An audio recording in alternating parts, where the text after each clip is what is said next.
నిమిషంలో ఏడేడు రంగులనే తెచ్చి మరు నిమిషంలో నీ చేయి గాజులు చేయనా కనురెప్పలాగని ఉంటే కను పాపై నిదరోతాను ముని మాపు వేళ చలి వేస్తే నిన్ను అల్లుకుపోతా నేను అమవాసలు లేవంట నీ వెదుట ఉంటే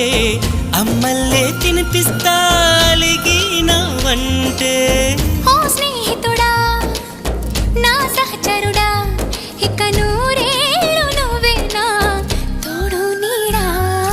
ఏం చేశావో నా మనసు నీదైపోయింది ఏదేమైనా నిన్ను వదిలి రానని అంటుంది